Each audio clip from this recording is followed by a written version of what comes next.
étape, en fait, ça va être déjà de rentrer dans l'espace d'analyse.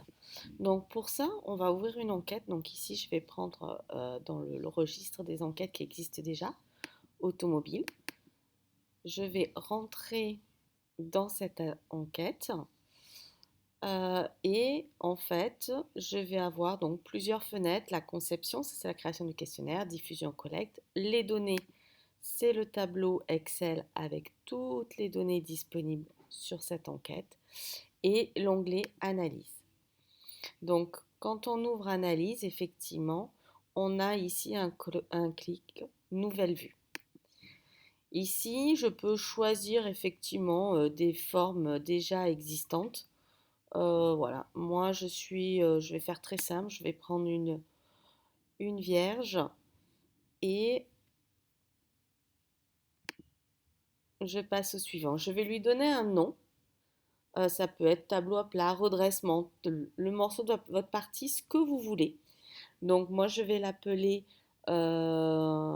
redressement parce que c'est ce qu'on va voir là juste après. Mais c'est pas. On peut la modifier avec un accès à un mot de passe. On peut autoriser l'export de la vue, c'est-à-dire pour pouvoir la mettre dans votre rapport.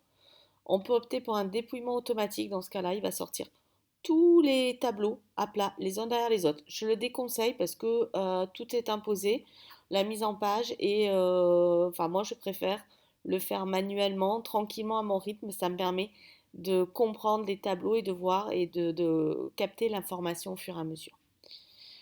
Ensuite, on a ici effectivement les modes de calcul. Donc, on va voir un petit peu plus tard. On peut définir un profil en appuyant sur un petit crayon. Par exemple, je peux choisir d'avoir que les hommes, que les femmes qui sont représentés. Donc, dans ce cas-là, je vais déterminer le profil euh, et je vais sélectionner la variable sur laquelle je vais poser les options. Je vous montrerai ça un petit peu plus tard. Les variables de redressement, donc c'est ce qu'on verra un petit peu après. Et les seuils de significativité, ça, vous y touchez pas. Ils sont très bien comme ça. Ensuite, vous avez le type d'affichage que vous souhaitez. Un écran, un format A4, paysage personnalisé, voilà, comme vous avez envie. Euh, les intitulés, les filtres, tout ça, vous changez rien. Vous laissez tel quel. En bas, ce qu'il y a de bien, c'est qu'il y a les formats. Donc pour les décimales numériques ou les pourcentages sur des échantillons plus petits, c'est pas forcément pertinent d'avoir des virgules. Donc on va le laisser ici pour un nombre entier pour les pourcentages. Par contre, sur le numérique, on va garder un chiffre après la virgule. Voilà, c'est assez. Le mode par défaut là est plutôt bien configuré. Vous pouvez travailler bien sûr sur vos couleurs si vous avez envie de changer les couleurs de l'arrière-plan et compagnie pour pouvoir intégrer tout cela dans votre rapport. Et également les styles. Donc là aussi, en fonction du type de tableau, donc voilà, si je clique sur graphique, je vais pouvoir choisir la police sur l'étiquette de données. Si je souhaite mettre des valeurs sur les axes, le titre des axes, les légendes, je peux choisir les couleurs de fond. J'ai tout un tas d'outils que je peux choisir, mettre en œuvre. On pourra aussi les changer si vous l'avez raté à ce niveau-là. On pourra le changer au fur et à mesure pour les graphiques.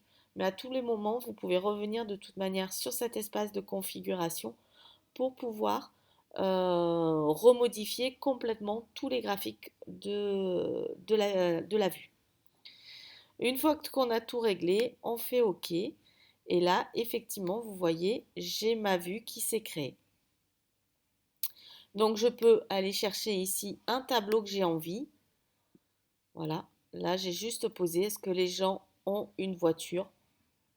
Voilà, je ne connais pas trop la formule de la question, c'est un petit peu bizarre. Mais voilà, de la même manière, je peux choisir, comme c'est la variable redressement, que je vais utiliser par la suite. Donc, je peux choisir éventuellement euh, le, la variable sexe, qui est souvent une variable de redressement. Donc voilà en gros pour le lancement. Ensuite, on va aller voir en détail tout ce qui se passe dans les prochaines étapes. À tout de suite.